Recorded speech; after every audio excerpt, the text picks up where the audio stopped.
See you later. Hello and welcome back to MCU Later here at Post Wrestling. My name is Rich Fann, joining you as always to cover what's new, exciting, and fun in the world of the Marvel Cinematic Universe. And joining me on this journey, a search for Marvel's truth, is the one, the only WH Park. WH. I did a podcast with our good friend waiting for the Patreon in the cafe about Dune Part 1. And I enjoyed it. Did you? I'm glad to hear that. Your opinion matters to me greatly, by the way.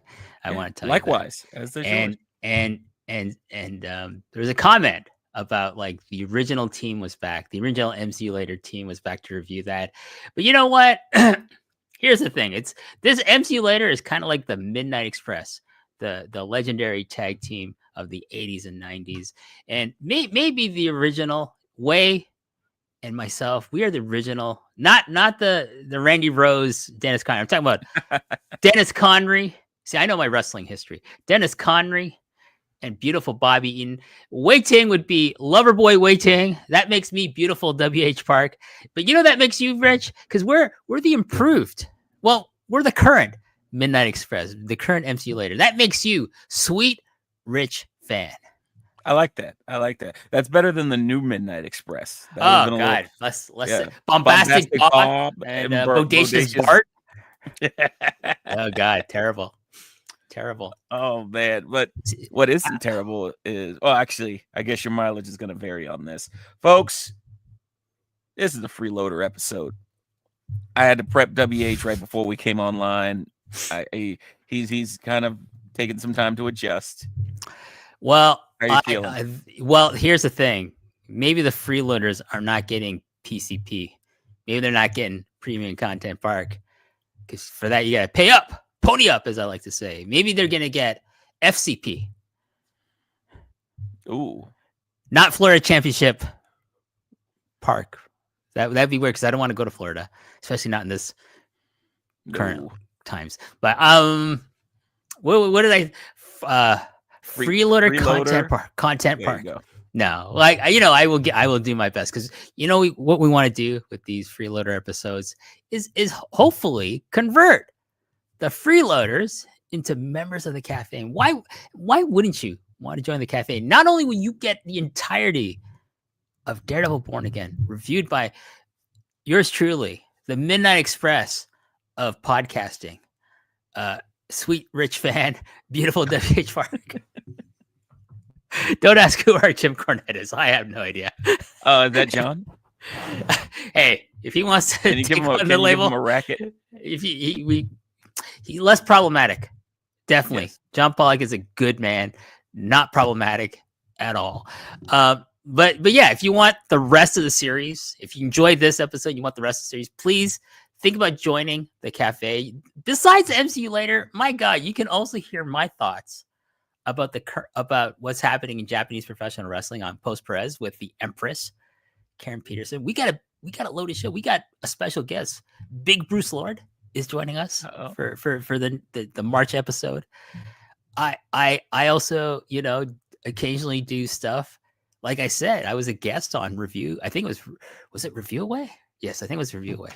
It's either Review Away or Rewind Away. I get them confused a bit. My apologies, Way. But I sometimes appear on that, and those are fun to do with like either John or Way. We'll see what happens in the future. But but not only you get all these shows with me, but also you get these shows with John and Way. You get Talk. Talk is amazing. Can I just tell you, I love that show. Yeah, it's top 5 for me. If you are a fan of John and Way and you want to hear what would sitting across from them be like just in a casual situation where there's no talk about wrestling, really?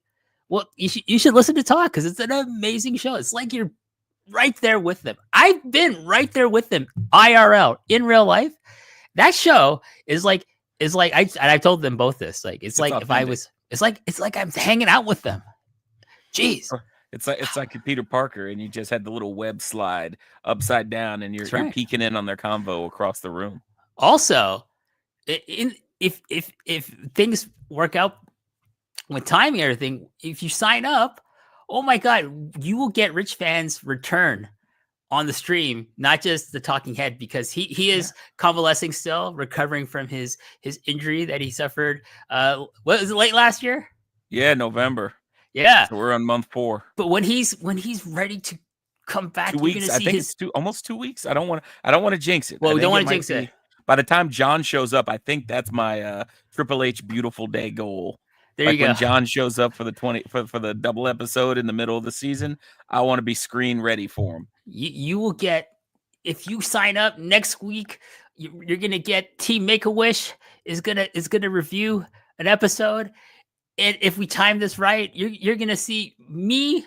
You're gonna see maybe like other members of the Post Wrestling team reviewing this, and you're gonna see the return of Rich's beautiful ebony visage. That's right, I said it. Night Trey, and then also you might even see Trey, who's still fiending for his merch spot. He actually, during his 13th birthday this past weekend, told his grandparents about how he couldn't get merch because Mr. WH won't let him. And I was like, hey, brother, I said he could be on merch if he agrees to have his likeness wearing a Philadelphia Flyers jersey. He's still refused to this day, to this very day. Hey, it's like, hey, that's the condition. If you can't compromise, then that's my compromise. Why can't you? Why can't people meet me in the halfway in the middle?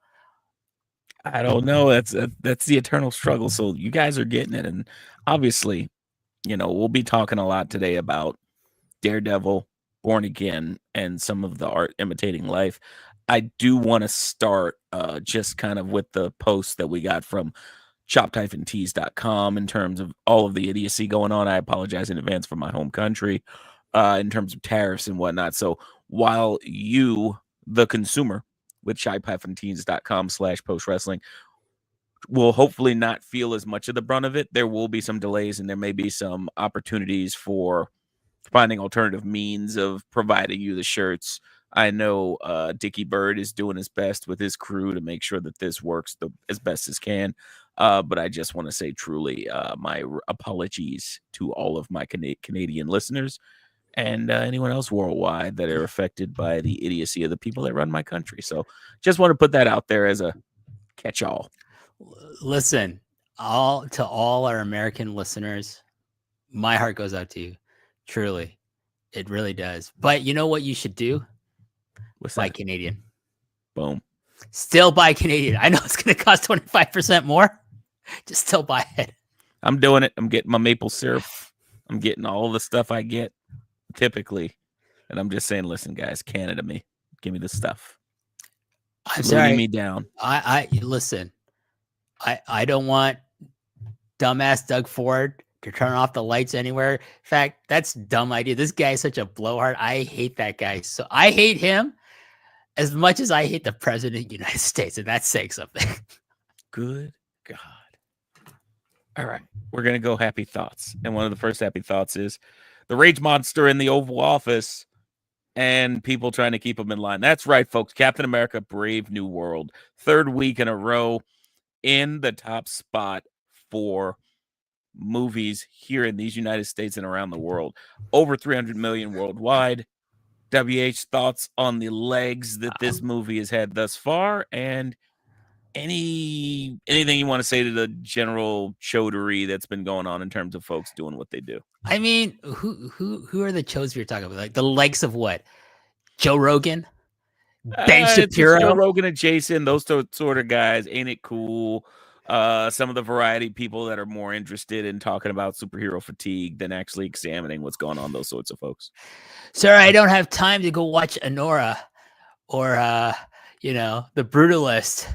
Sorry, but I made time for Captain America: Brave New World. You know what? I'll catch The Brutalist when it hits my streaming baby, when it hits the Criterion channel, which I got to renew my subscription to for another year. Love that place. But yeah, this is great. It's a testament. I don't know, $100 million again, another one. That's 3 weeks in a row, $100 million at the box office. That's nothing to sneeze at. It's not like it's making $10 million at the box office each weekend. No, it's making $100 million. That means people are paying up like they should do for Post Wrestling Cafe and going to go see my man Anthony Mackie your man, Harrison Ford, to suit up and fight each other. I'm going to go see this again. I haven't had time, but you know what? In the next couple of weeks, I'm going to go see this again. Cause like I was thinking about, man, I really like Sam Wilson as Captain America. Yeah. I think it's going to be really fun to kind of rewatch it.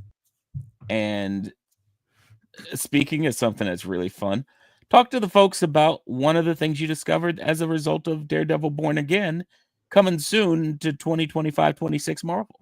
Well, it turns out that probably John Barenthal, aka Frank Castle, the Punisher, has been like killing it again, no pun intended, as the Punisher, to the point where that Marvel Studios is going to release a Marvel special presentation. I don't know if it's going to be black and white. Is it? What we had? I was just joking on that part. No, I don't think it'll be black and white. It might be like, I don't think it'll be like Guardians of the Galaxy Christmas special either.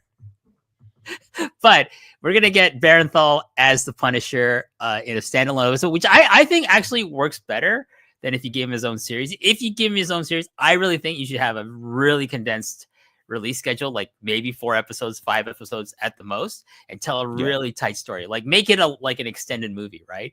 That's what I think. Like if you make it too long, you have to put in all of this filler, which I think is the problem with season 1 of the Punisher. And season 2 is a much tighter season, which is why I like it more. But yeah, give me Frank, just like being Frank. Give me, Punisher Max by Garth Ennis. Give me the Mike Baron 1980 series. Some of the stuff written by Chuck Dixon in the 90s with this guy. You know what? I want him to meet Tom Holland's Peter Parker Spider-Man. And you know what? We got the mention of Spider-Man and Daredevil Born Again episode 1. Give me what I want. Yeah, and what you want is definitely on the agenda because, like you said, you had Kingpin mention. There's a menace walking around dressed like a spider, and it's like, oh, hello. He mentioned 3 people, made reference to Daredevil, the Punisher, and Spider-Man. Give me my Marvel team up, please. Just come on, Kevin. You know I'm good to you. You got to be good to me. And this is as great as any segue into the first 2 episodes. So episode 1 was Heaven's Half Hour, and episode 2 is Optics. And we're going to cover them as a combined because I think the big stories overall are going to be important to hit, as well as the characters we meet, we are reintroduced to. And of course, as you see on screen, the 2 planets by which everyone else revolve. Matt Murdock, Wilson Fisk. I really enjoyed, on the whole, both episodes. Talking globally, how did you feel at the end of that second episode and how you took them both together, WH?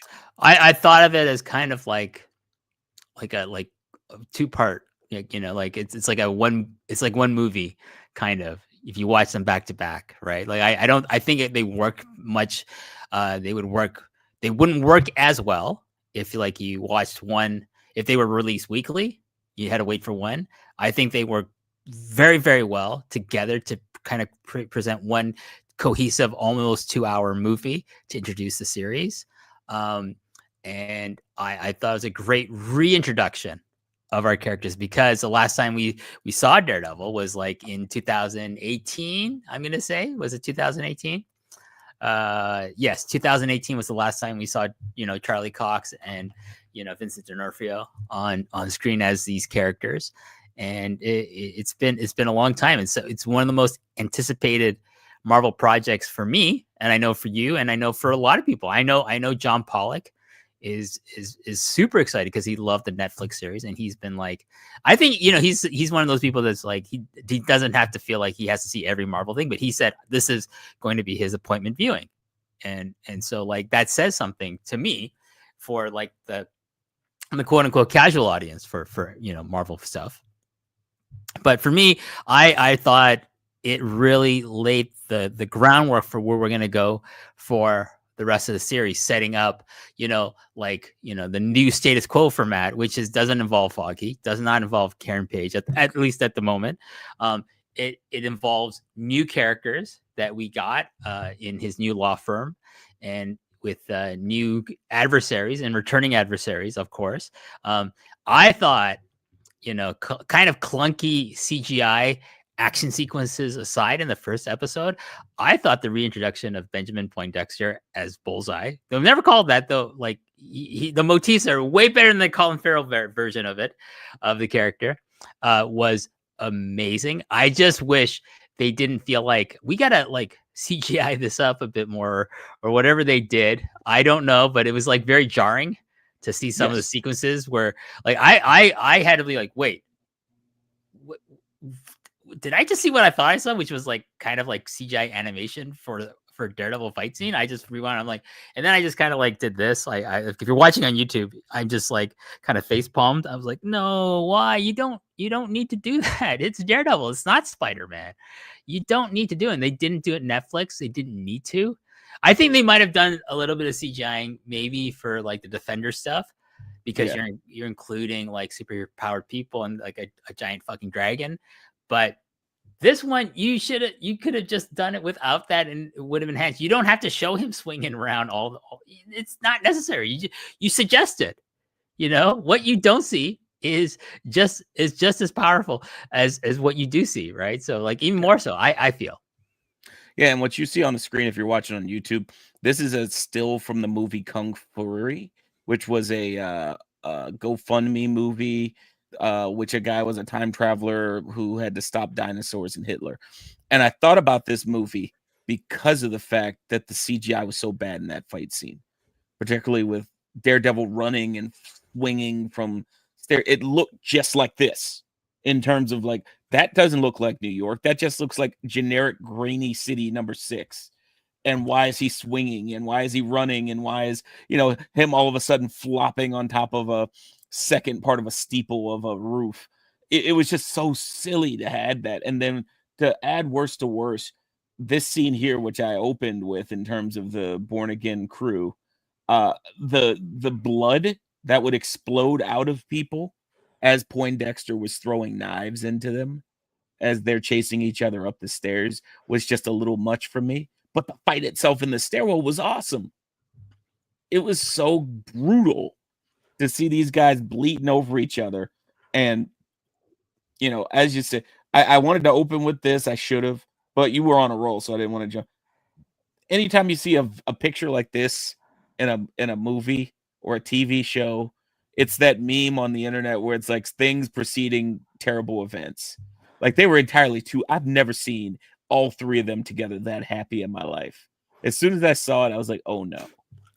And sure enough, one of my favorite ducks from the Mighty Ducks, Foggy Nelson, catches not a stray, but an intentional bullet to the chest and bleeds out as the aperitif to Poindexter killing Karen as his like magnum opus to just completely get his revenge out of the way. Obviously, as is always the case, Foggy gets the crap, Karen gets the save.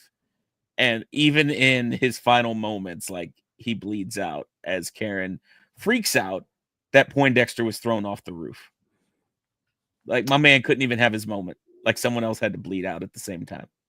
Yeah, but he survived because of like exactly. That's even more Foggy. Whatever experimental surgery he got at the end of like the last season of Daredevil. In the comics, he got an adamantium skeleton. Yeah. I think they've kind of like gone back on that a bit in the comics because it's like, no, one person with an adamantium skeleton is enough in the Marvel universe. We don't need Daredevil. We don't need Bullseye having one too. But something happened to him. Like, could it be maybe he got a variation of a super soldier serum?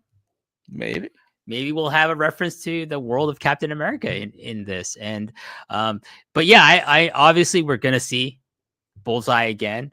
I cannot imagine you set him up being like that deadly. Like I love the stuff with the knife throwing and the use of the billiard balls as weapons. I'm like, perfect. That is what we want to see. If Jerry Renner could ever be Hawkeye again, give me Bullseye versus Hawkeye. That would be awesome. Or you know what? If you can't get Jerry Renner again, give me Kate Bishop versus Bullseye. That would be awesome. But yeah, like this is, it's very reminiscent of the Guardian Devil storyline by Kevin Smith and Joe Quesada as the artist. But except it's in the comic it's Karen Page who dies at the hands of Bullseye. Here it's Foggy, and I think that's a great inversion of our expectations, because we've never had in the comics Foggy being in any really mortal danger in the history of that character and his relationship with Matt Murdock / Daredevil. It's always it's Karen Page. So, but they thought, we're not going to fridge Karen, which is good. We're going to fridge Foggy instead. Yeah, and we were treated in this alongside this traumatic scene. Again, horrible CGI, and you just had to see the D that was broken off from the spot that was on his horn, which Karen later returns to him. And then they take a page out of their old Open, alongside some of the other series we've seen, such as Game of Thrones, where you see a decaying city, and as every institution crumbles around it, rises the Daredevil, which I thought was a really cool visage to Open. And I liked how they altered. It was very WWE, where you take an existing theme song and you twist it just enough so you could say I changed it.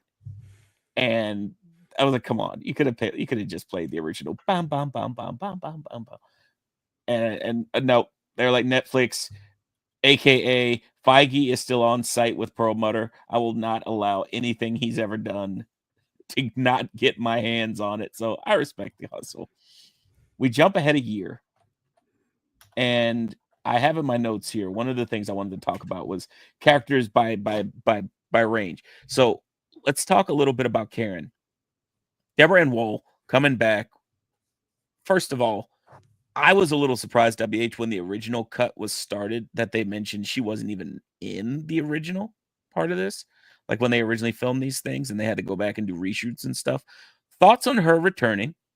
And in these first 2 episodes, how did they really portray her? Because I couldn't get a read on her other than this very impactful scene outside of the sentencing for Poindexter. I think if they originally didn't want her in the original version of Born Again, that they realized, well, that's just gonna make the audience wonder where she is.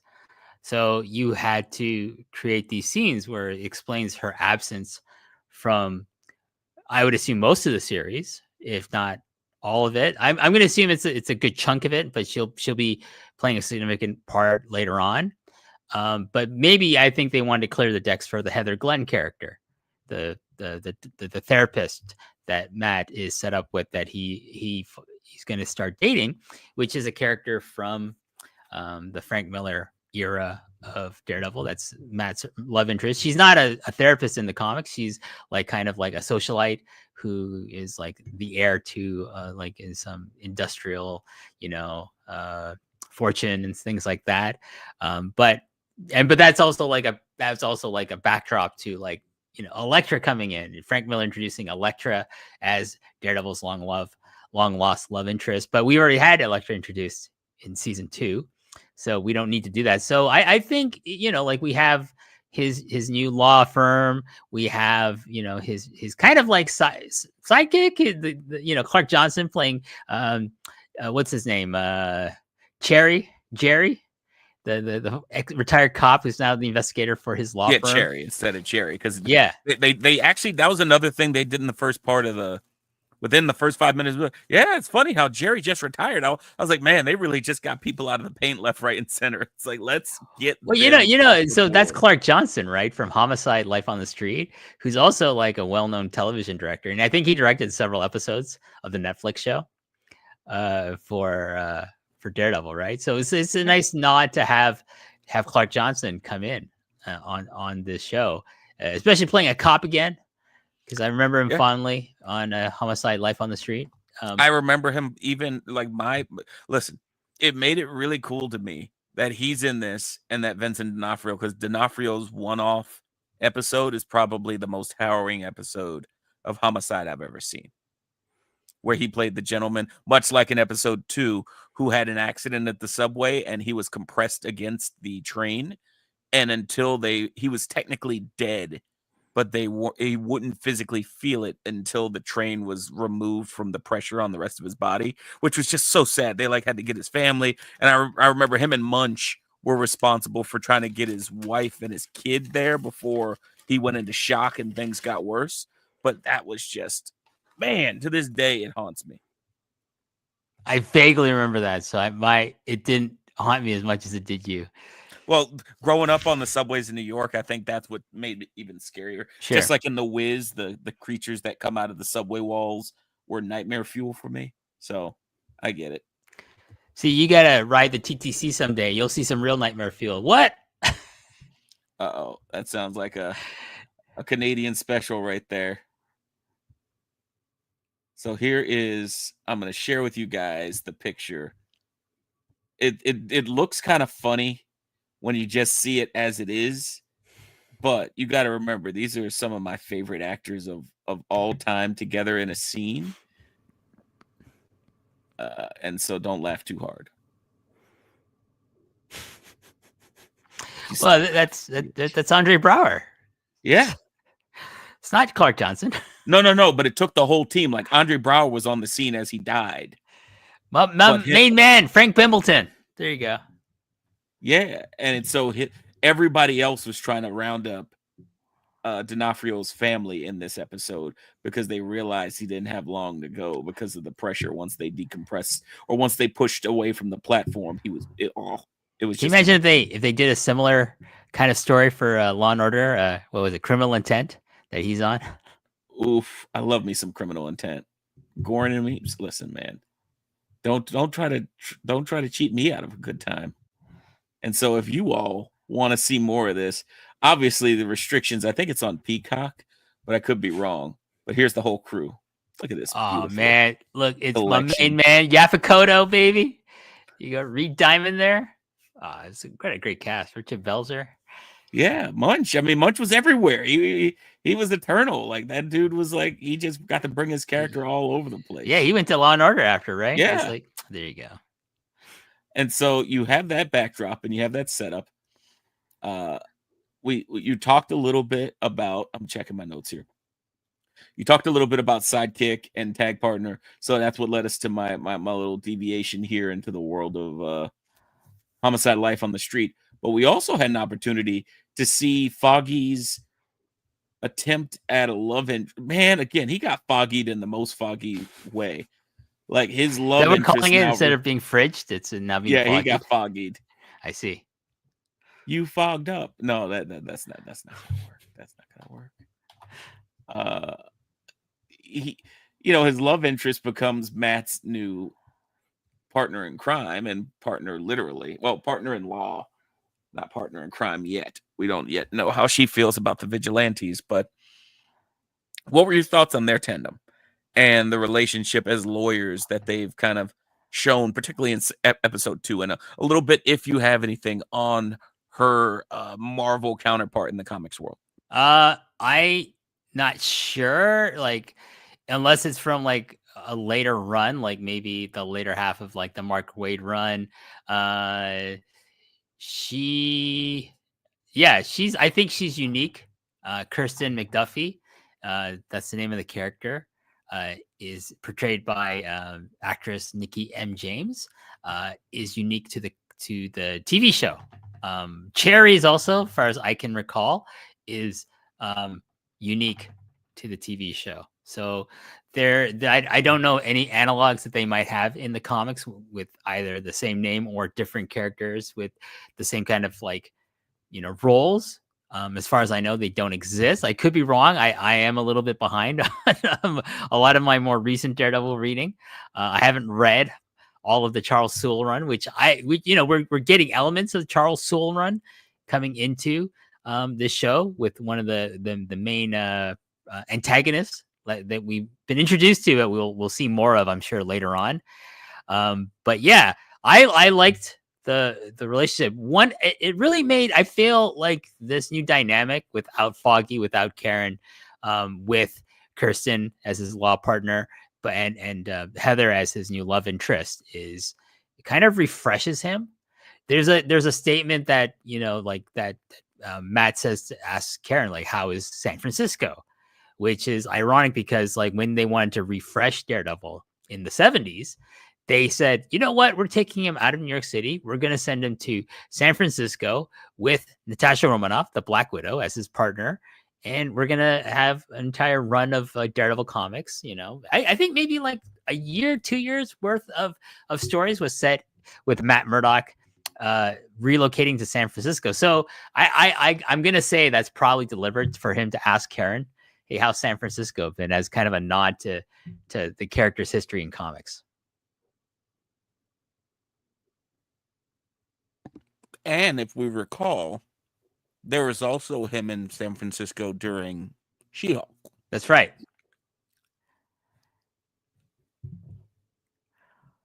Yes, like, because he showed up there. I desperately want them to reference Jennifer Walters in the show. I want them to acknowledge that the walk, not of shame, the walk of pride, yes, happened, and that yellow and red costume exists. I mean, they referenced Hawkeye and Echo. Obviously, they referenced that happened. It's today. I choked on my lunch watching that when Matt just looked at him dead in the face and said, "Didn't she shoot you? Did she shoot you in the face?" Yes. Kiss.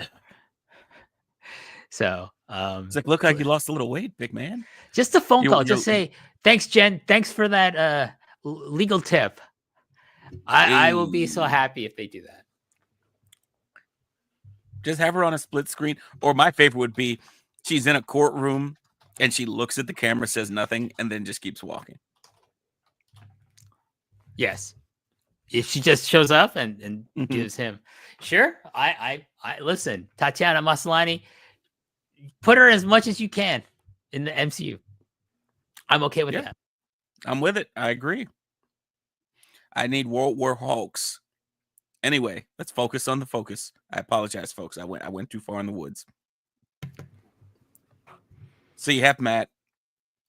You talked about the refreshing from MWH, but I feel there's a mirror with Wilson as well. Because in the time between us seeing him in Echo and now, he's estranged, though still together, with Vanessa. And as a result, has kind of ceded control of the crime family to her, because much like Matt, he receded into himself after the shooting from Echo. And Vanessa stood into the place and into the breach and is now basically running all of organized crime in New York.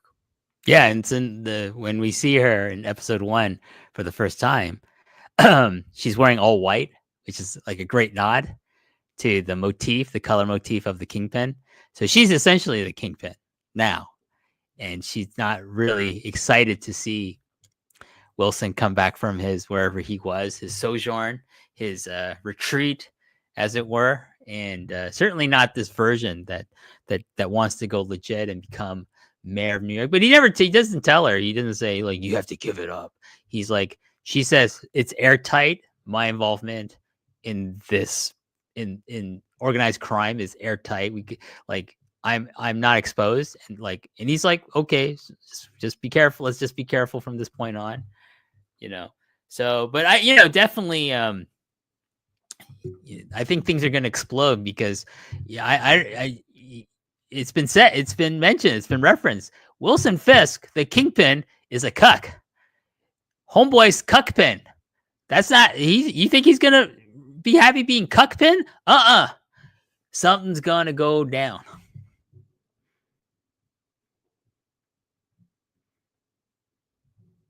I have shocked Rich Fann with the creation of the term cuckpin. I choked on my drink as a result of the WH Park experience. This is what you get if you pony up for the Post Wrestling Cafe. Creation of new terms on the spot. And you see here, if you're watching on YouTube, my God, this is the moment where Wilson looks at Vanessa and says, I know about Adam. He might as well have said, I know my cuck. And she's like, don't kill him. because he killed me. Hi-oh. Well, hey, something's gonna happen to poor Adam sooner rather than later. Let me just tell you. I'm hoping that it was Gandolfini's kid.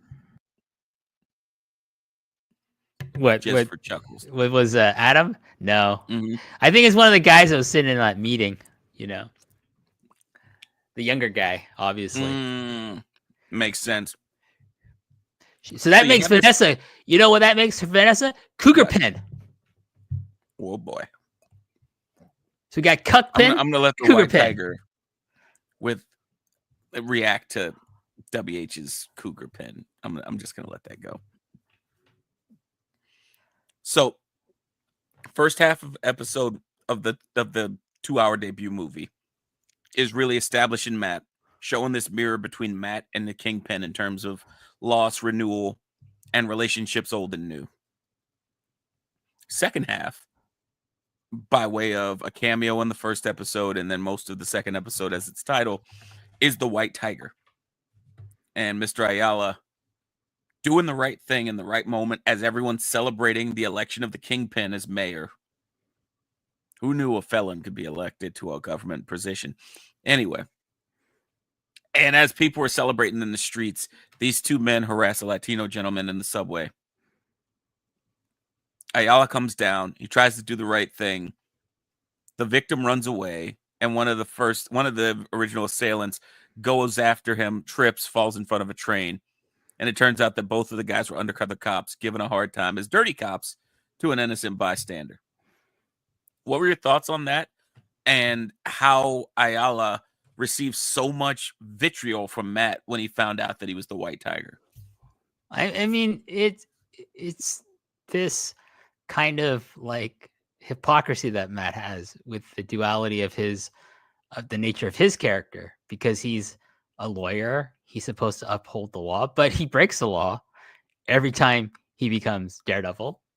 And so like he decides to represent Hector Ayala, the White Tiger, based on the fact that he overhears him being abused by the police while in their custody, because he's accused of killing a cop. And, you know, like the cop died probably because he was, a corrupt cop. And like he purely by accident, but they're not going to see it that way. So he's like, and this is where, Matt's like, his protective nature as a lawyer kicks in. He's like, I'm going to help this guy. He's innocent. He uses his, enhanced hearing to try to detect his heartbeat, see if it skips when he's lying. If he's lying, he doesn't. And he's like, okay, I believe you didn't kill this cop. It was an accident. So I'm going to defend you pro bono. Right. So that's a great part. But then he finds out, then Cherry finds out when snooping around Hector's house that he's the White Tiger, that this new vigilante that showed up. And, he just offhandedly says, I didn't have my costume, nor did I have my mystic amulet. I'm like, okay, I want to know if this mystic amulet has the same properties as the mystic amulet that the White Tiger in the comics from Deadly Hands of Kung Fu from the 70s has as well. So that would be very interesting to see if he also has a relationship with the Sons of the Tiger, another comic strip from Marvel in the kung fu exploitation era of the 70s. Deadly Hands of Kung Fu, Master of Kung Fu, Iron Fist. Less said about that, the better, especially in terms of the MCU. But I'm really curious as how deep we're going to get into the character of the White Tiger. Like, I don't know how much was filmed, but because the actor who portrays Hector, Camar de los Reyes, I hope I said that right, unfortunately passed away from cancer. So it really depends, like how much of Hector's scenes he filmed, and if they had to adjust for it, and if they did have to adjust, how noticeable will it be for us, the viewers? I was very intrigued by the way he played this character because, like you said, he's like, I didn't use my powers. This was just dude on dude. And it's interesting when you juxtapose him and Kingpin's speeches during like the mayoral candidate debate where he's talking about, they're doing your job in terms of the vigilantes taking over the police department and picking up where the underserved police budget leaves off and all this other stuff. And as you mentioned in their dinner, which I'll show the image from their delightful little luncheon of doom, we got to see firsthand two old enemies warn the other person not to cross a line that we don't know the other one's going to honor anyway. And it was very intriguing to me to see that happen. And the way they acted through this, so good. And so you fast forward to the White Tiger. He's really going to be a case study in how vigilantes are going to be treated in the city going forward. They didn't mention anything about the Sokovia Accords being repealed or anything like that, but I'm really interested to see where they go there. And speaking of where they go, we need to talk about how Matt's life never gets separated from this man, because lo and behold, his new boo is now the undercover marriage counselor for the Fisks. Where do you see this possibly going, WH? Because I see it going nowhere good. Oh, same. It's gonna, Fisk can get angry at something Heather suggests. He's probably gonna kill Vanessa, unfortunately, and Adam too, and then probably go after Heather. And so Matt's gonna have to try to save her, I guess. We'll see. I don't know. Like that's kind of like my assumption based on, I don't know, 50 plus years of watching, reading comic books and having the female character be in service to the male character. Unfortunately, not so much these days. It's a little less of that. Hopefully that's not what happens. But yeah, it is one of those things where it's like, oh, she just happens to be the therapist. She's now the new, love interest for Matt Murdock, but now she's also going to be the marriage counselor for the Fisks. So, TV at its finest. The coincidences are off the charts. Speaking of, we also are treated to one of Fisk's new toadies in the office once he becomes elected. A guy who they say canvassed in an afternoon and got 2,000 votes. Mr. Gandolfini, son of the famous actor from the, I guess, what would you say, the titular mob serial in American history? Sopranos? Yes, he's the son of Mike... James Gandolfini. James Gandolfini, Tony Soprano. Yeah. Yeah. And so you see Michael, and he starts as kind of a schlub that joined the cause, so to speak. And again, art imitating life. And he's just a believer. And that helps him get elevated into kind of a close position with the mayor. And I can't read him yet, WH. He seems like he's pathetic, but he might also lead to some of those pieces going into place that eventually leads to Vanessa's potential demise. What did you think about the assistants that are kind of like the Spin City, the people behind the throne, helping the political arm of the Fisk regime / campaign? Sorry, I accidentally exited the studio there. I'm back. It happens to the best of us. I got the vamp. I think, we're going to see something happen with this character. Daniel Blake, I do not think this is he's again, unique to the television show, not member of the comic book universe. So that's kind of like the interesting thing. Heather is the only kind of carryover of the new cast and the new cast of characters from the comics. And everyone else is pretty much like created just for the television show.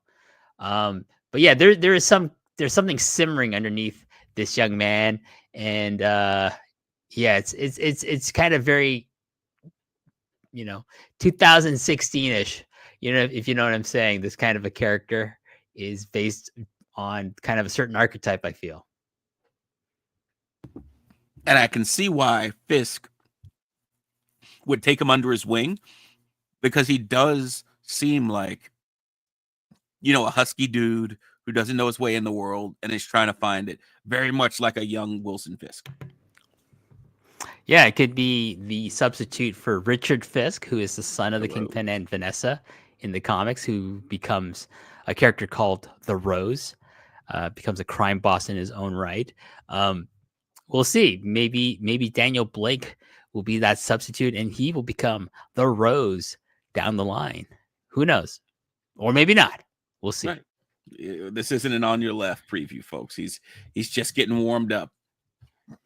And another addition to this universe I want to jump into before we kind of like tie things together and start getting into our thoughts on specific story beats.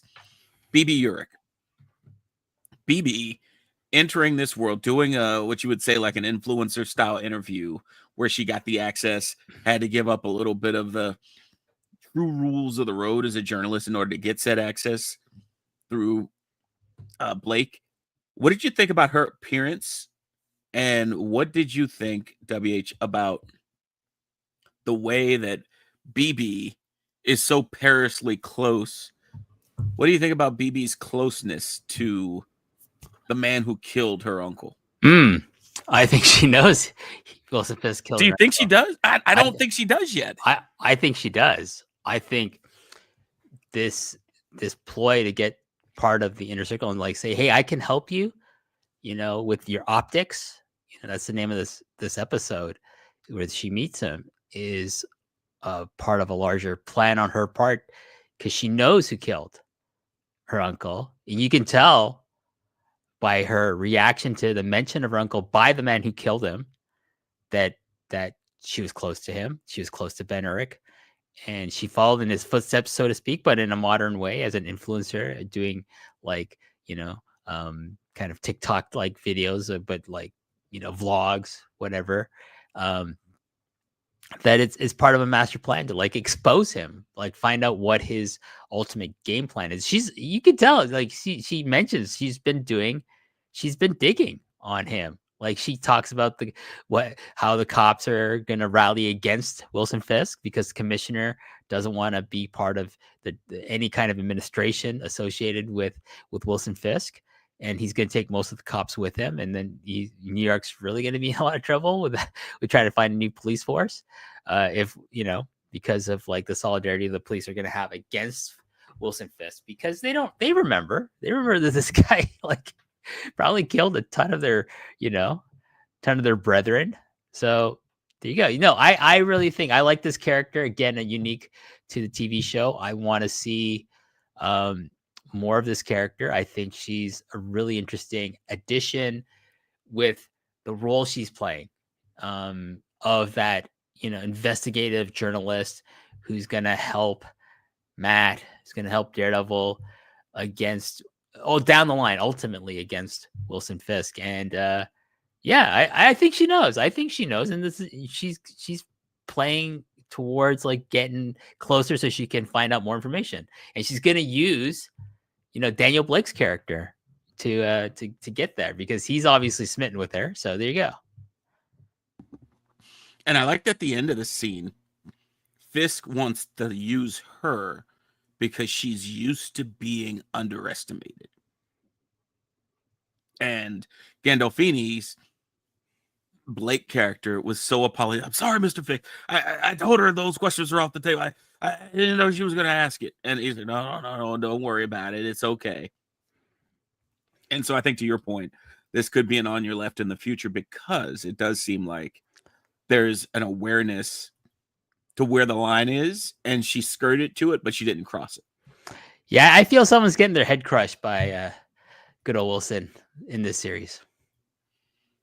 And speaking of getting crushed, as Matt's trying to go on this, I guess I would say more super, and I will note we are recording this on Wednesday, so I think it's very appropriate in the world of Matt Murdock that we're doing this on Ash Wednesday in the Catholic faith.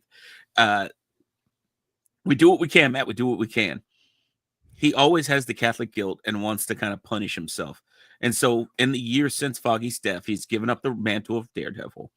and he's sworn to only uphold the law, which we've seen several times. It's just like when you see Spider-Man throw the outfit in the trash. Spider-Man no more. It's like, all right, buddy. All right, you'll be back. You're always back. And we get to see him come back a little bit as he's discovered the key witness that can exonerate his client, the White Tiger. And again, this is where the show shines, even with Marvel now taking over instead of Netflix. We have talked throughout this episode about the idea of lines. And in this one, Matt's line was protecting an innocent witness who dirty cops are now seeking to kill. And how much he was willing to defend himself. He allowed himself, WH, to get beat up. Very Matt Murdock thing. Just, I'm going to let these guys kick and swing. But then once a gun got introduced, and he's like, don't do this, don't do this. That's when he really had the strike. Are those dudes dead? No. He knows his own strength. One of them's got CTE. Well, the one dude does not remember his third grade anymore. Like, third grade's gone. Cry me a river if that's the case with dirty cops, you know? Yeah. And the disrespect. Like, talk about the space. Like, I love the acting from the actors that played the dirty cops, because they very much played into, from a physical standpoint, this guy is blind and he can't see us. And the sooner we got to the point where Matt got to show his combat ability, the sooner their shock was even more apparent. Like, from a physical standpoint, their physical acting was top notch in this scene.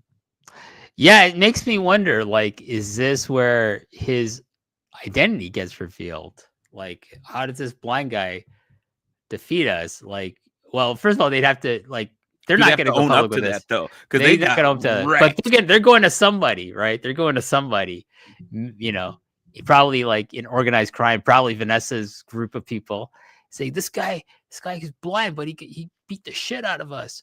Like, if they own up to that, we'll see. Like, it's interesting dilemma that these characters are in, and how it affects Matt down the line.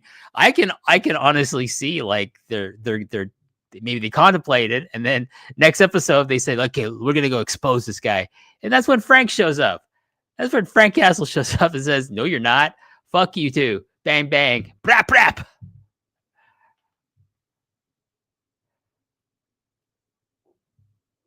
Talk about why Frank would show up, because in a moment I'm going to show you guys on screen. Well, it's called foreshadowing, isn't it? Like, we see on that. I think the lead corrupt cop here, the one who's on the subway platform when his partner got killed in an accident with Hector Ayala, that he has a tattoo of the Punisher, which is a mirroring of real life, where a lot of people who support police brutality and people taking the law into their own hands in real life wear the emblem of the Punisher. And as someone who's, you know, read a lot of Punisher comics, yes, he's a very problematic character. Don't get me wrong. I'm not like Frank Castle, the Punisher, is really a character that straddles the line. But I always feel there is a deep down, like, especially in the main Marvel comics, there's a deep down morality there's a line he won't cross. He won't harm innocent people, right? He doesn't think about collateral damage. He thinks about, I'm on target as a focused soldier in his war against organized crime and against street crime. Like, he shows no mercy. Yes, is life nuanced? Is not everyone who deals drugs a bad person? No, of course not. But, you know, in we simplify that in comics, right? As readers and the people who make them, that it's very clear that these people that Frank Castle goes after as the Punisher are really bad, that they probably deserve to meet him down and get whatever fate they do in the dark alley with the Punisher. So, but, you know, ironically and idiotically, a lot of these people who would be, you know, if the Punisher did exist in real life, he would probably go after. he'd probably go after a lot of these people who adopt his skull insignia. And this is created a very interesting dilemma for Marvel on the publishing side, because they will not, they spent a lot of time, they're not reprinting a lot of Punisher material because they didn't want that association with this really like kind of, like extreme element in real life and real life society and American society has really like kind of like made them, okay, we don't want this association. We're going to take it. We're going to take it back. They released a Punisher comic where they changed the emblem to look like a demon's head, where Frank becomes a ninja, right? He becomes the leader of the Hand. Believe it or not a bad series, actually. I quite like it, written by Jason Aaron. But they're slowly but surely coming back. And listen, just fucking give me the original Punisher omnibus. I do not have that. That thing is super expensive online. Just reprint it. You can cancel Punisher again. I just want that omnibus, okay? Of all his early appearances, which I dearly want. Excuse me. But yeah, he wants, folks. Yeah. And here's the thing. Like, I don't like, even in his television series, it is very, very clear that there is a moral core to Frank Castle's character. And I think that's something Marvel is very careful to present, like in future, in the most recent projects with Frank in print and in like what you're going to see on television. They're not going to present, oh, this guy just kills everyone who breaks the law or anything like that. No. He has a mission statement, and if you cross him, and you get got, it's probably because you deserve to get got. Now, I didn't think I was going to do this, but I figure since it's for the freeloaders, I got to give them a little something special. What you're about to see is a photo on the 4th of July, 2005 at the U.S. Embassy in Moscow with the then ambassador to Russia. Are you ready, WH? I am. Are the freeloaders ready? I hope they are. Bam. There you go. Hey, you know what? I too have a Punisher t-shirt. I do not wear it often. This is 20 years ago, so yeah, I had the temerity to wear that at my day job at the U.S. Embassy it was like a random Tuesday in 2005. It didn't mean anything. It didn't. Now it would be like I would have like had my badge and all those little classified like badge things down there ripped up and thrown in my face, or probably I would have gotten the ability to like take over the Department of Energy. I listen. I understand. Like, would I wear my Punisher t-shirt in public? Probably not, because then people might assume I voted for a certain person if I was American. I don't want the association, and I'm okay with that.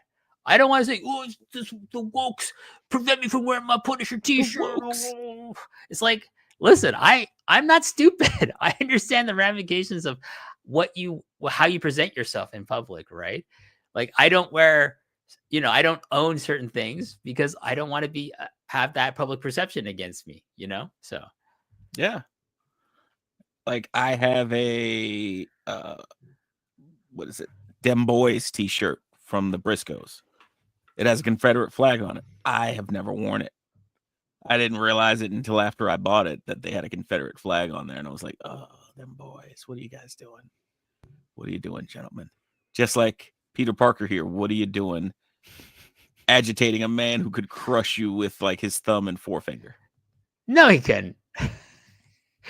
As fearsome as the Kingpin is in the comics, especially, I always like that there is that balance that, like, yes, he could beat up Peter as Spider-Man, but ultimately Spider-Man has the proportionate strength of a spider, and it's been shown in comics in when the last he's 20 years. motivated. When he's motivated, he can beat the ever-loving shit out of the Kingpin. and when you build up to it, and if you get the payoff of that, it is glorious to see on the printed page. It's the one where like he thought, Kingpin was responsible for Aunt May getting shot after his identity is revealed in Civil War. Yeah, that's awesome. That's a great build up story to and to that scene where he confronts the Kingpin and just tell them, you hurt anyone in my family. If I find out you hurt anyone in my family, I will end you, and you know I can. And before we transition to kind of our listeners over at Forum.Pro Wrestling, I did want to throw this out. I found this, and I thought this screamed WH Park. Superheroes who protect New York City. So it's got Marvel, DC, Disney, Webtoon, Mirage Studios, Image, Columbia, and other. So going down the list, just real quick, who stands out to you? Rorschach, I guess. I don't know. The Watchmen, yeah, I can see that. Who like as what? Like the best people to protect New York City? Yeah, or the fact that like, where would you want to go and make sure you have the best chance of not dying? Jersey. Because if you think about the person that goes after you, like you look at Queens, you see Brooklyn. Like I love how they have it broken down by the boroughs. So if you go to Brooklyn, sure, Spider-Man could stop you, but you might have to also deal with Spawn. No, I don't recognize Spawn. Spawn is garbage. Yeah. No, thank you. What about? Listen, okay. I only recognize Marvel characters because New York City doesn't really exist in DC. It's Gotham City or it's Metropolis, right? Those are your New York standouts. I do feel Gotham City is meant to be New York City, and I feel Metropolis is meant to be like Chicago or Cleveland or something like that. Something more like the Midwest. That's my feeling about those cities in the DC universe. But if I like just keeping it Marvel like Marvel centric. Listen, where's Cap? He's in Brooklyn Heights. I'll be in Brooklyn Heights, and that's where I want to live. That's always like he's like, I'm from Brooklyn, Queens. That the occasional assault from the Red Skull or Hydra notwithstanding, like you know what Spider-Man's got too many superpowered like villains who are always like wrecking up Queens and shit. So yeah, I'll go to Brooklyn. Thank you very much. I don't know, man. I'm looking at Manhattan, and that's a murderer's row. Especially because most of the Manhattan heroes are super rich, and they just might be slumming it one day. Like, you mean like Moon Knight and Iron Fist? Moon Knight, Iron Fist, Tony Stark. Who else? The Fantastic Four. See that alone, like that's but that means Galactus or fucking like some cosmic threat's gonna destroy where you live, man. Or you could have a Council of Reed member show up and give you like some super tech. No, they're still gonna destroy your house, man. Like, don't do it. Your property values are gonna go straight down the tube. You also got the Ninja Turtles. I always appreciate that. Word to Melissa, who's in the Ninja Turtle fan club. I can believe it. Yeah, they had their own like secret handshake and pizzas and everything. You ever see that video of that woman who was like a super fan and like I was like, oh yeah, I remember her. And I looked her up and like she's still a super fan of the Turtles. Of course. Why wouldn't you be? And why wouldn't you be a super fan of us here at Post Wrestling? And we don't call them super fans. We call you patrons. And when you patronize us here at Post Wrestling, you get a chance to go over to our fine and dandy board, which is up, running, and gunning. Word to Frank Castle. And we have several folks. You've heard our thoughts. You've heard our overall thoughts in the episodes, our thoughts of things coming in the future. So let's hear from you guys. And so we have a bunch of really good, really honest commentary here from some of our listeners. And so let's start with Manny. Manny from Pacoima writes, a really pair of solid episodes as the man with zero miedo. Daredevil returns. I'm not sure if both episodes will be discussed, so I'll leave a bit of space between just in case. Oh, we're doing it, Manny. That opening sequence was a huge shock, but was not expecting it to go down like that, from Foggy getting shot to Matt throwing Poindexter off the building. That fight scene felt very CGI. Not sure if it was just me. It was not, brother. But the movements felt very stiff and looked really CGI. Do you see the trial of Hector lasting until next episode, or will it be a half-season arc? And how about that ending fight? By God, Two dudes weren't killed, right? Will this come into play during the case? We will soon see. Though he remains Matt Murdock now, I'm very curious to see what the situation is that causes him to wear the suit once again and become the man with, say it with me, Chad, zero miedo. So what do you think? Do you think this is going to be a half season? Kind of what they had planned originally for Jessica Jones, for Jessica Walters, for She-Hulk, in terms of her She-Hulk case that was going to kind of overarch everything until they went with what they did. No, I mean, like, if they get this witness to the trial, right, then it's not. There you go. It just depends, like, what you're gonna do with Hector after that, like, and then how much of that was filmed with, unfortunately, the actor passing away. So I appreciate that. Now we have Jay from Windsor. The second we saw Matt, Karen, and Foggy walking in such bliss, I turned to my wife and said, crap, they're going to kill Foggy or Karen. On one hand, I hate the fact that they killed such a likable character who was so connected to the show. On the other, it definitely has a purpose and has shaped Matt for who he's become. Overall, I really liked it, though I 100% agree with Manny in the fight that it was a little too CGI for me. I'm very interested in this new political path Fisk is taking, and the parallels with real life are very fitting given what's going on right now. Brother, you ain't lying. I can't wait until next week to see if Matt killed those two guys. Everyone wants to know. Did he just kill a guy? He's like Brick in the Anchorman brawl. I feel if he did, he's going to have a huge impact on him emotionally. I want to see where that goes. And my man Muggin. A strong 1-2 for the Daredevil's rebirth. The opening fight had me so engrossed. The little touches of CGI were fine, especially when Daredevil swung across rooftops, and it was especially unsettling seeing Matt shove Dex to his death. Foggy dying right from the jump was a gut punch. The two episodes are fueled by Murdock Fist dynamic, which hasn't lost its magic, and the White Tiger's attempt to fill the void of old Hornhead left behind in the years since that night. Charlie Cox hasn't lost a step, and he does a stellar job conveying Matt's struggle to fight for the temptation of vigilantism. Fisk becoming mayor is going to make it a very, very tough to keep that going, and the fight at the end of episode 2 was intense, and Matt's primal scream had me raring to run through the nearest wall. Juggernaut! Any minor quibbles I've had are going to get corrected, but more importantly, I'm just beyond happy to see these characters again. So Muggin's the only person cool with the CGI right now. Let's see where this election goes. Maybe he voted for the Fisk will fix it campaign. Fisk will fix it. My God. I can't even get that hat as like a gag to put in the background when I'm back in my office because it art, life, too much. Yeah. Zach from Albuquerque, and Zach from Albuquerque, your name on the message board broke me. I thought it was I thought I had to like delete a. I'm gonna put a like here because I appreciate you. Is it Bear Zach Mountain? No, it's Honky Bob. I lost my mind. I was like, excuse me. All right, okay. Zach from Albuquerque. We need to know the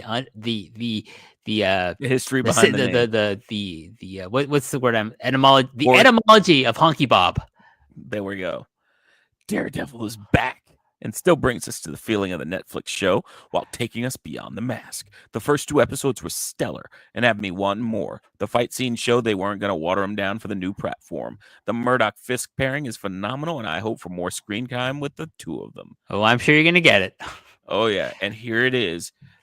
Folks, if we're going to talk about the man without fear, we're going to talk with the man without sight. Blind Avenger, right? Whoa. How dare you? Wait, what? It's in the name, Blind Avenger. This is true. But at least he has a site to sign up to the page. He was a freeloader for everyone. Listen. And then he saw the light, so to speak. And he said, WH Park, you made me see the light. You are like my LASIK.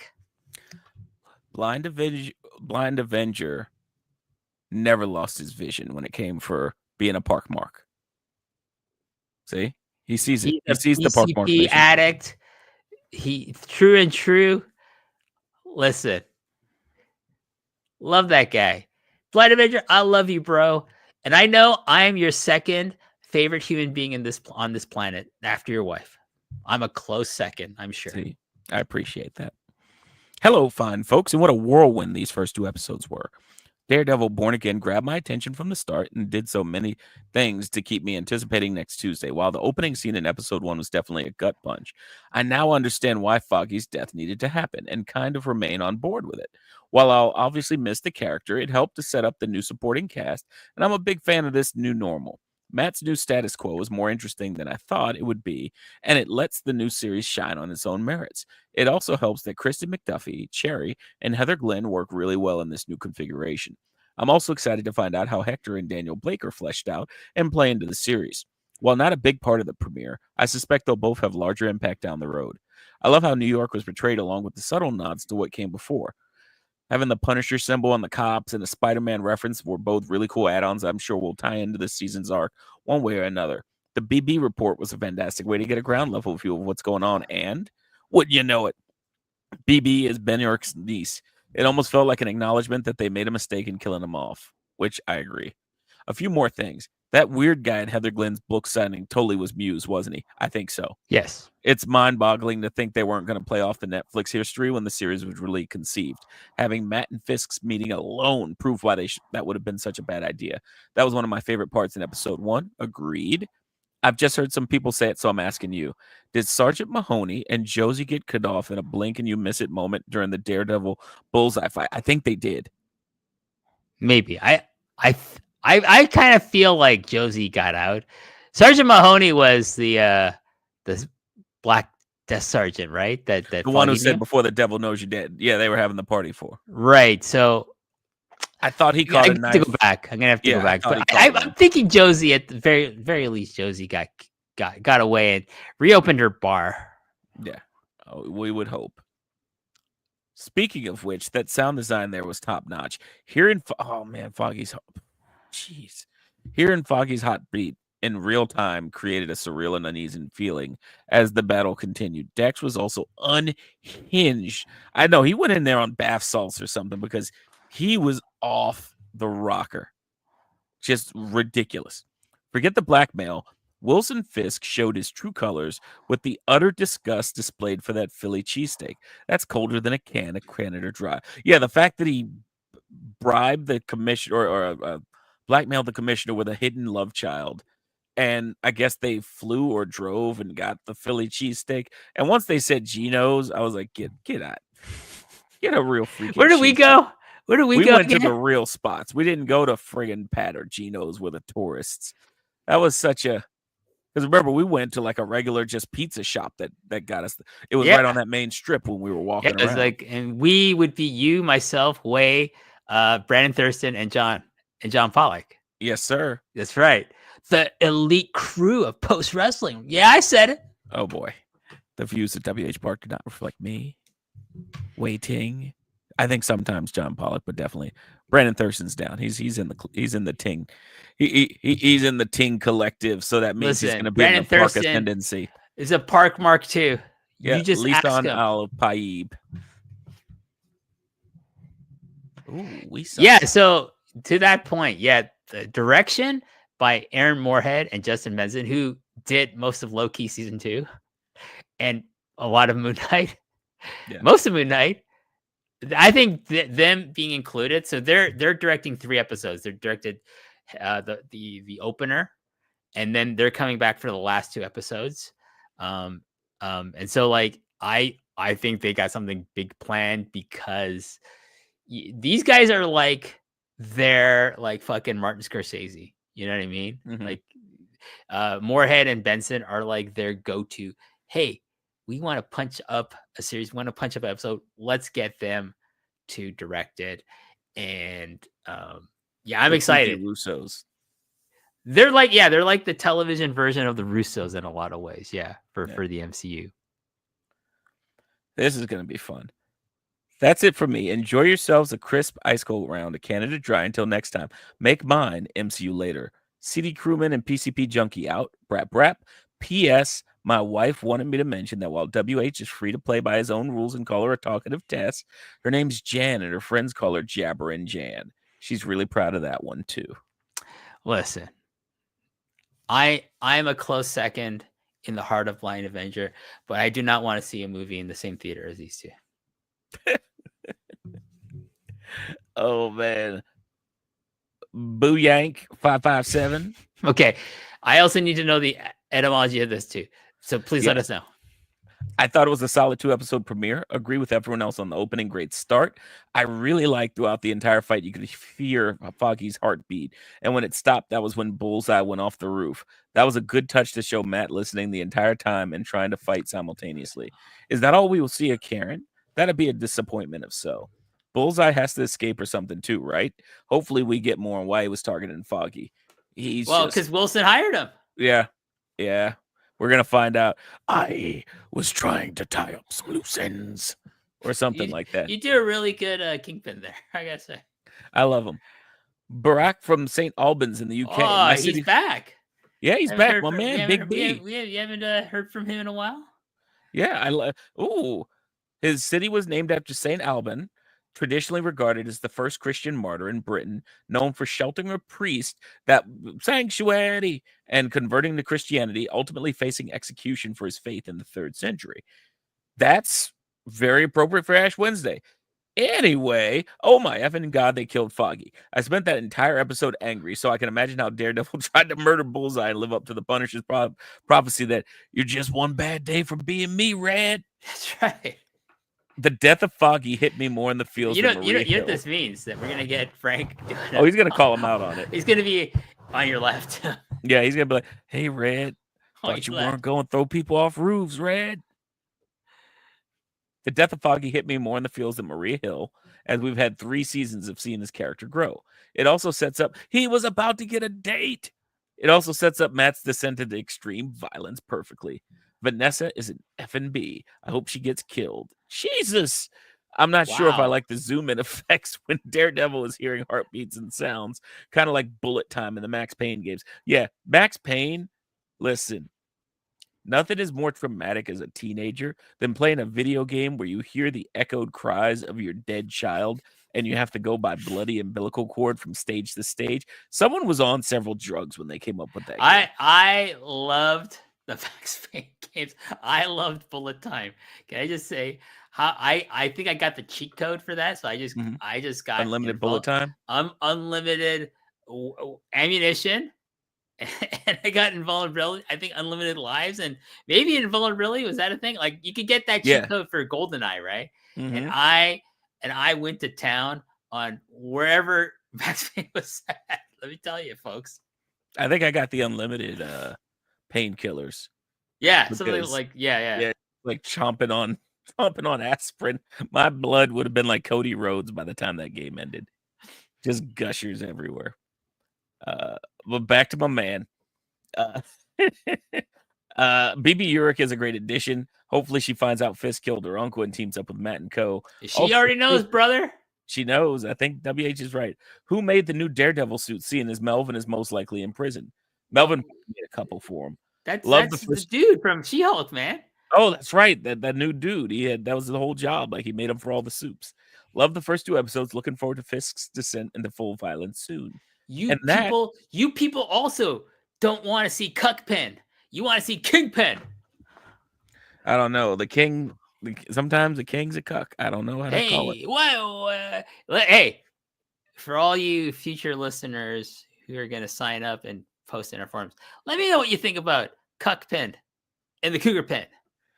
No, don't encourage him. Tell me. No, encourage me. Him. Please. You know who's going to encourage me? Who? Blind Avenger. Jeez. Don't do it, PA. Don't do it. Well, what you should do is, though, every week when we do these reviews, and you can always find it typically going into the weekend of the episode. So I'll put one up next weekend for episode.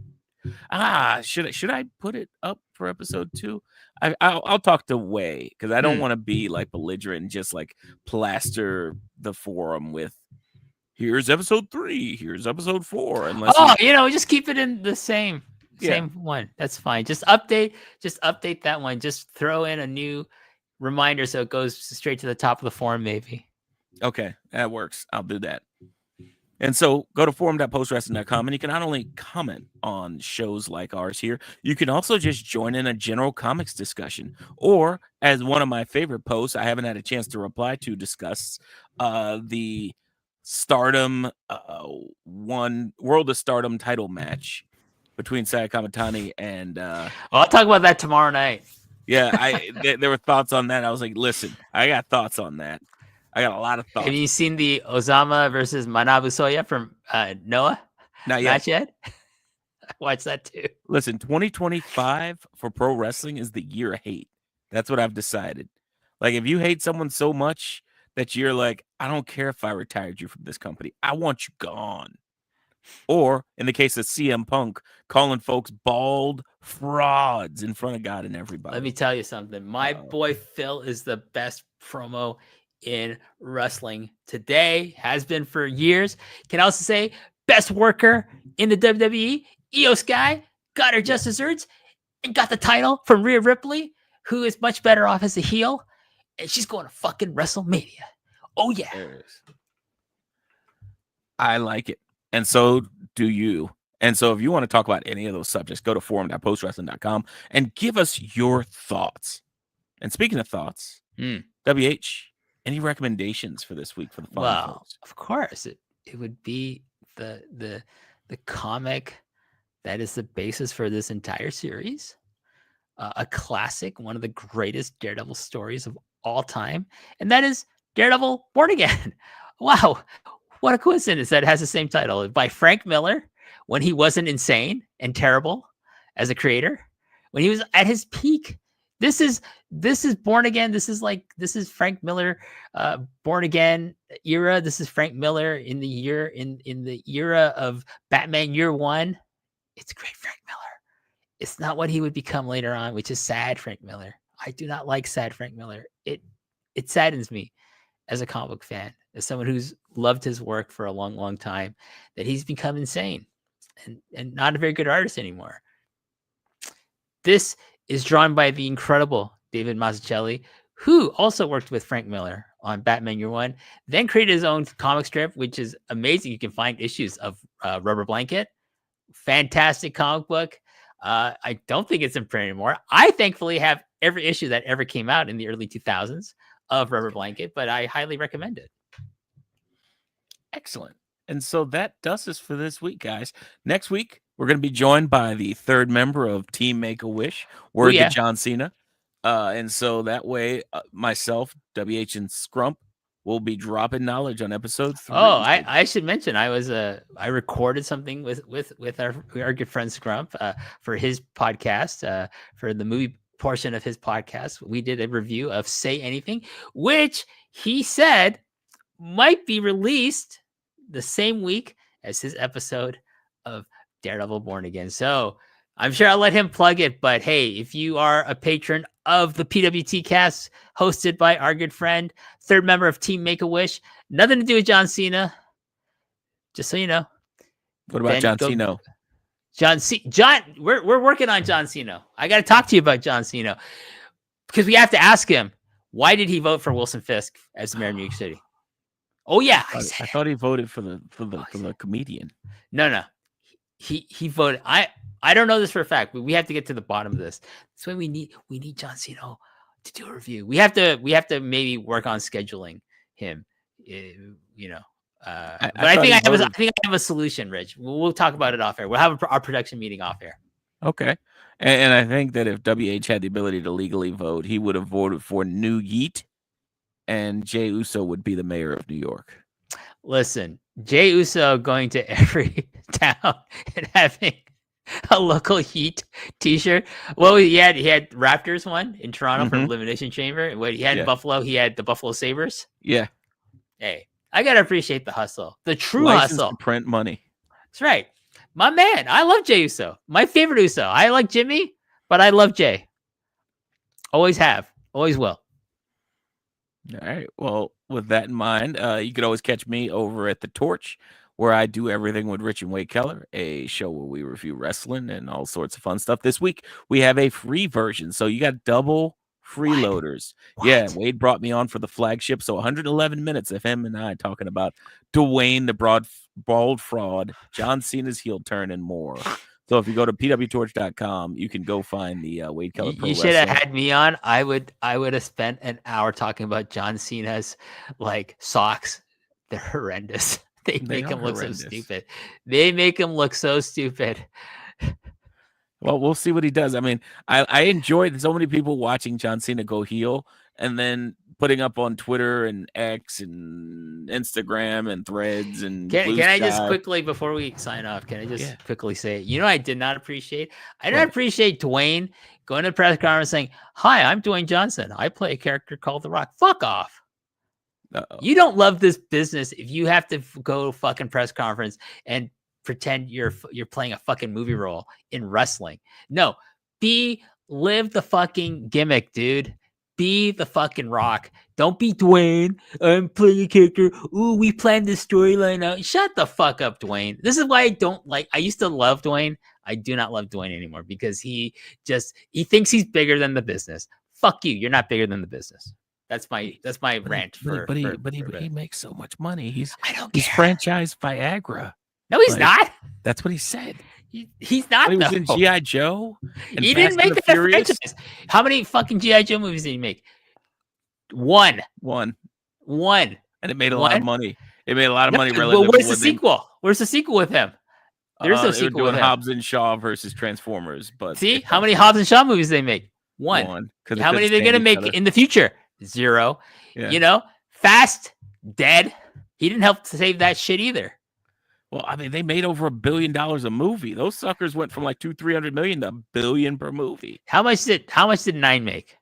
You think that did that make $1 million? They are the most profitable outside of Marvel movies because of the fact that hey, listen up, guys. They're the most profitable because it's a diverse cast that leads to people around the world saying, "I recognize someone that looks like me," and going to see them. They're also after 7 complete shit. You can just go watch it. Hey, 8 is shit. Okay. Fate of the Furious. That's where they couldn't be in the same movie with each other. It's the submarine. Oh my god. 9, they go to space. Fuck you. They bring 10, I will never watch 10 until Benno says we are doing the Fast and the Furious franchise review. Oh, like the whole series. I will watch all of them if Benno says 3 then. Over Grapple. You know what I mean? Grap. But I will, every review I do, if that happens, I will tell you, I will go on about my hatred of Vin Diesel. Familia. Family. I am Groot. But hey, I love the family of the Post Wrestling listeners. There we go. The like forum, this plane. Our fellow podcasters on this glorious network. This is the true family, not these car thieves in this movie franchise. But until next time, I said we should wrap it up. But until next time, hey, if you want the next time, pay up. Go to the Post Wrestling Cafe. Go to patreon.com Post Wrestling. Sign up for as little as the price of especially now, the price of a Starbucks. Who knows what inflation is going to do to the price of Starbucks? You know what's not going to be affected by inflation? The cost of a membership to the Post Wrestling Cafe. Good Lord. To all the people who pony up, I'll say, we'll MC you later.